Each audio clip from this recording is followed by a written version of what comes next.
Bismillahirrahmanirrahim. Alhamdulillah hamdan katsiran thayyiban barakan fihi kama yuhibbu rabbuna wa yardah. Asyhadu an la ilaha illallah wahdahu la syarikalah wa asyhadu anna Muhammadan abduhu wa rasuluh. Faqad qala subhanahu wa ta'ala fi kitabihil karim warattilil qur'ana tartila wa qala Rasulullah sallallahu alaihi wasallam khairukum man ta'allamal qur'ana wa 'allamah. Ma'asyiral ikhwah, a'azani Allah wa iyakum jami'an. Alhamdulillah, kita bersyukur kepada Allah Subhanahu wa taala. Pertama, kami dari Mas'ul IM dan Marhalah Idat Muhafidin Afan mengucapkan mohon maaf sebanyak-banyaknya karena dari pekan-pekan kemarin kita belum bisa memberikan materi pelajaran karena lain hal dan sesuatu. Akan tetapi mudah-mudahan itu semua tidak mengurangi nilai semangat kita, nilai belajar kita, karena yang hanya kita cari hanyalah keridhaan dari Allah Subhanahu wa taala dan pahala dari Allah Subhanahu wa taala. Ikhwah, a'azani Allah wa iyakum jami'an. Kita akan meneruskan materi bab makharijul huruf ya, makharijul huruf, walaupun nanti seandainya belum selesai, mudah-mudahan pandemi ini cepat selesai diangkat oleh Allah Subhanahu wa taala dan kita bisa bertemu dan kita menyelesaikan pelajaran di sini. Insyaallah tentunya kalau kita belajar di sini insyaallah akan lebih gamblang, lebih mudah, kemudian lebih jelas lagi. Kita akan meneruskan, kemarin sudah kita jelaskan tentang bab al-lisan wa macam-macamnya, yaitu bab lisan, kemudian macam-macam dari lisan itu sendiri, anwa'ul lisan. Yang mana kemarin kita sempat menggambarkan tentang bab lisan, gambaran secara tafsil lisan itu sendiri. Ada hafatul lisan, kemudian apa, dhahrul lisan, kemudian aqsal lisan, wa wasatul lisan, kemudian apa, tarful lisan. Kemudian kita masuk ke bab tajwid, bab makharijul huruf di huruf lisan, huruf lisan. Huruf lisan yang pertama adalah aqsal lisan atau lisan bagian yang paling jauh, aqsal lisan. Yang mana hurufnya ada dua, pangkal lisan, yang dimaksud adalah lisan paling jauh atau pangkal lisan, ada dua hurufnya, yaitu huruf qaf dengan apa, huruf kaf.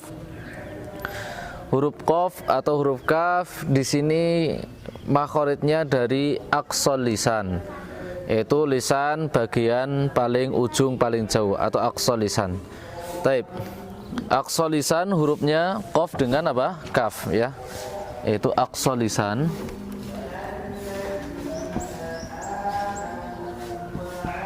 Ada dua huruf, yaitu qaf dengan apa, kaf. Qaf dengan kaf. Sekali lagi, huruf aqsal lisan qaf dengan kaf. Taib.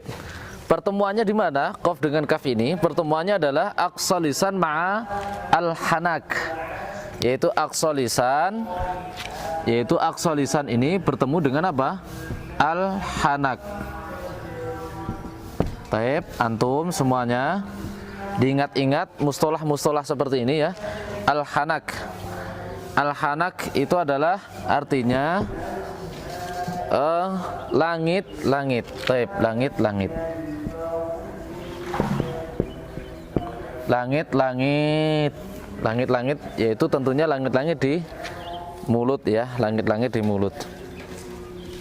Taib, ikhwah semuanya, langit-langit ini, al-hanak ini ada dua bagian. Ada dua bagian. Taib, Jaya, suruh ikut sini aja. Yang santri baru suruh sini aja. Suruh ikut pelajaran di sini, ikut pelajaran di sini. Ikut pelajaran di sini. Bahasanya aqsal lisan ada dua huruf ya. Sekali lagi, aqsal lisan ada dua huruf, yaitu al-hanak, yaitu aqsal lisan bertemu dengan hanak, yaitu qaf dengan kaf. Tapi hanak di sini ada dua juga, ada dua bagian al-hanak, yaitu apa? Hanakul azmi hanakul lahmi. Tentunya yang dimaksud hanak di sini adalah hanakul a'la, yaitu hanakul a'la, yaitu apa? Langit-langit bagian atas ada dua bagian, yaitu hanakul lahmi, kemudian hanakul azmi.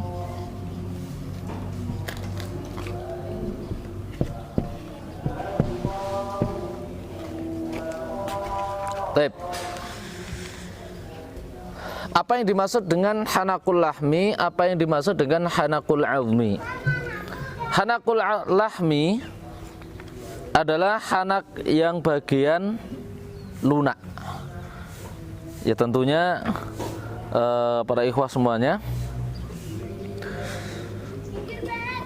akan lebih jelas lagi seandainya nanti kita muwajahah ya, bertemu.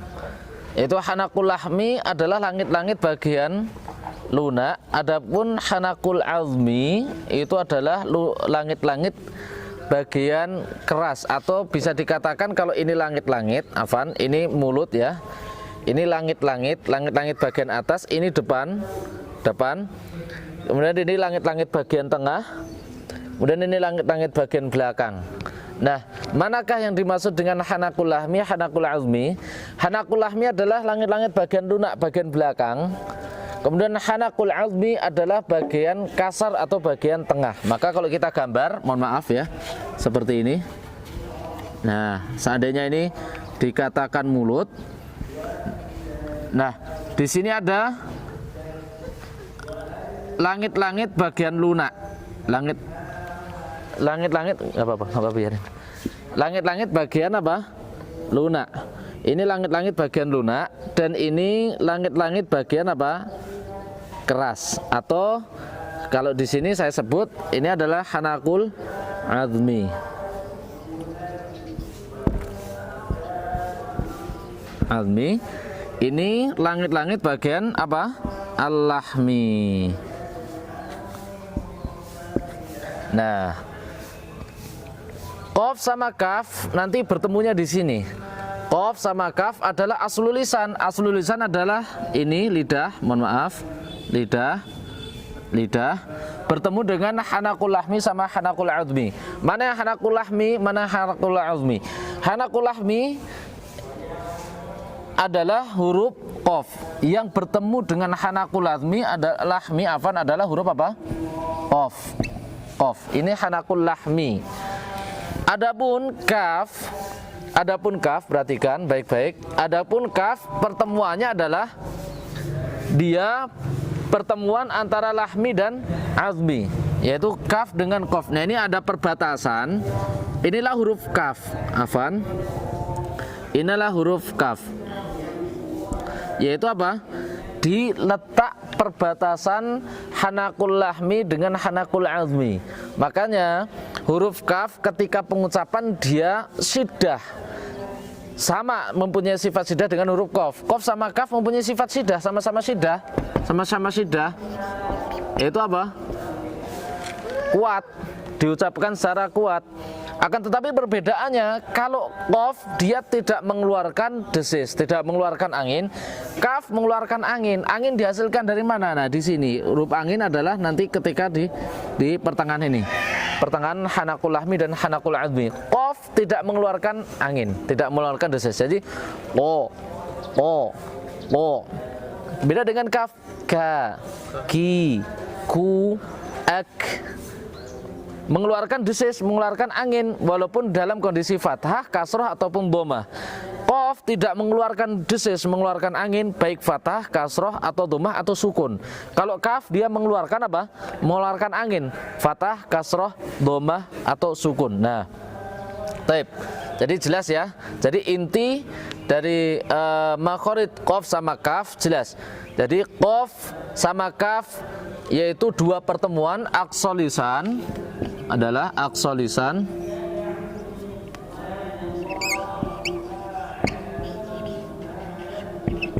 bertemu dengan apa? Al-hanak. Yaitu apa? Bertemu dengan apa? Al-hanak. Hanak ada dua tadi, yaitu apa? Azmi hanakul azmi sama hanakul apa? Lahmi. Hanakul azmi sama hanakul lahmi itu adalah makhorid qaf sama kaf. Jadi jelas ya, makhorid qaf sama kaf adalah aslul lisan, yaitu pangkal lidah bertemu dengan langit-langit bagian atas. Nah, langit-langit bagian atas, langit-langit ada dua, langit-langit yang lunak, kemudian langit-langit apa? Yang keras. Yang lunak miliknya huruf qaf. Jadi qaf murni apa? Langit-langit bagian yang lunak. Yang lunak itu seperti apa? Kalau mohon maaf ya, kalau kita praktekkan, kalau kita sedikit pengen mengetahui, coba kita, tapi nanti pasti akan merasa sedikit muntah ya. Kalau kita masukkan jari kita ke langit-langit bagian atas paling ujung, di sana ada langit-langit bagian lunak. Kemudian sedikit ke depan ada langit-langit bagian yang agak keras. Nah, yang bagian lunak inilah milik qaf. Kemudian apa? Sedikit maju lagi yang keras, itu milik kaf, atau kaf lebih tepatnya lagi adalah pertemuan, tempat pertemuan atau tengah-tengah bagian hanakul lahmi dengan apa? Hanakul azmi. Itu adalah makhorid qaf dengan kaf. Jadi insyaallah jelas antara qaf dengan kaf, makhoridnya adalah hanakul lahmi dan hanakul azmi. Tapi di sini ada beberapa catatan, terutama tentang huruf qaf saja. Saya sedikit pengen memberikan catatan tentang huruf qaf. Qaf kita ketahui bersama dia mempunyai sifat isti'la. Sifat apa? Isti'la. Isti'la tapi ghairu mutbaq. Sifat isti'la tetapi dia tidak itbaq. Isti'la adalah dengan meninggikan langit-langit. Meninggikan lidah bagian belakang ke langit-langit bagian atas. Jadi pengucapan huruf qaf kalau kita ucapkan dia mempunyai sifat isti'la, yaitu sifat tafkhim, tebal. Jadi qi, u, aku. Tapi di sini ada sedikit catatan tentang pengucapan huruf qaf ketika dalam kondisi kasroh. Pengucapan qaf dalam kondisi kasroh kita karena qaf tersebut isti'la tapi bukan mutbaq, maka ketika dalam kondisi kasrohnya pengucapannya tafkhimnya tidak sempurna. Jadi sekali lagi, qaf ketika dalam kondisi kasroh, jadi qaf ketika dalam kondisi kasroh dia tafkhimnya tidak sempurna. Qaf, ini catatan baru, ketika dalam kondisi kasroh catatannya adalah apa? Tafkhimnya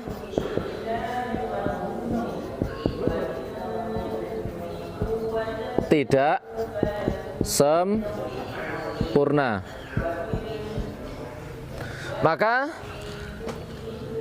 bagaimana bentuk tidak sempurnanya itu, atau poin seperti apa di antara bentuk-bentuk kesalahan pengucapan huruf qaf? Sering kita mendengar seperti ini, mohon maaf. Ini adalah nuqtah al-khoti'ah, yaitu poin kesalahan. Apabila kita sering mendengar seperti ini, ihdinas shiratal mustaqim. Ini kurang tepat. Kenapa? Karena ini pertama menebalkan qaf secara berlebihan sehingga dia masuk ke ranah makhoridnya huruf ghain sama huruf kha. Masuk ke ranah makhoridnya huruf ghain dengan huruf kha. Maka yang lebih tepat wallahu ta'ala alam adalah tidak sempurna atau dikurangi kadarnya. Jadi qi hampir sama dengan kaf, tapi bedanya kalau kaf dia mengeluarkan desis angin, tapi qaf tidak mengeluarkan desis angin. Maka diucapkan qi. Tidak boleh juga dengan ki. Kalau ki dia berubah menjadi huruf apa? Huruf kaf. Tapi qi, qila, mustaqim, qim, tidak boleh mustaqim, qoi. Ini apa? Takalluf. Tapi mustaqim. Nah, seperti ini. Jadi kalau kita praktekkan, ka mengeluarkan apa?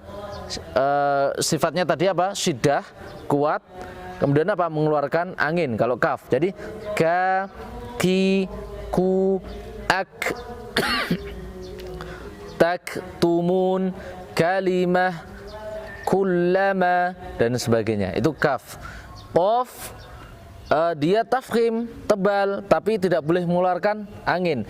Tafkhim kuat, tidak boleh mengeluarkan angin. Itu qaf. Jadi tidak boleh diucapkan kho, khi, ku, ak. Ini kurang tepat. Tapi o tebal, qi tebal tapi tidak sempurna, ku tebal. Nah, yang jadi catatan juga, bedakan setiap kondisi sama harokat antara qaf dengan kaf. Contoh ketika dalam kondisi qaf domah atau dengan kaf domah, maka kita harus mengetahui perbedaannya tadi. Perbedaannya qaf dengan kaf adalah apa tadi? Tebal, kemudian apa? Mengeluarkan desis angin, atau nanti kelanjutannya lagi kalau ketika qalqalah maka qaf mempunyai sifat qalqalah, kemudian kaf tidak. Maka di sana ada beberapa titik perbedaan apabila kita tidak mampu membedakan antara domahnya qaf dengan domahnya kaf. Contoh kalimat kul sama kul. Maka sisi pelafatan kalau kita tidak mampu membedakan, maka ini apa? Maka ini sudah maknanya berubah. Sudah maknanya apa? Berubah. Contoh antara kul dengan kul. Kul artinya adalah katakanlah. Dan kul adalah makanlah. Maka alangkah lucunya, ya tentunya alangkah kurang tepatnya kita apabila kita mengatakan atau membaca ayat qul ya ayyuhal kafirun, yang maknanya katakanlah wahai orang-orang kafir, katakanlah wahai Muhammad, ya Muhammad, wahai orang-orang kafir.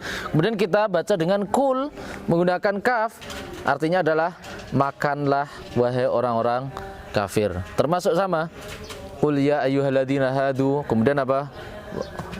Banyak sekali qul innama dan sebagainya di dalam surah atau di dalam ayat Al-Quran. Maka bedakan qaf dengan kaf.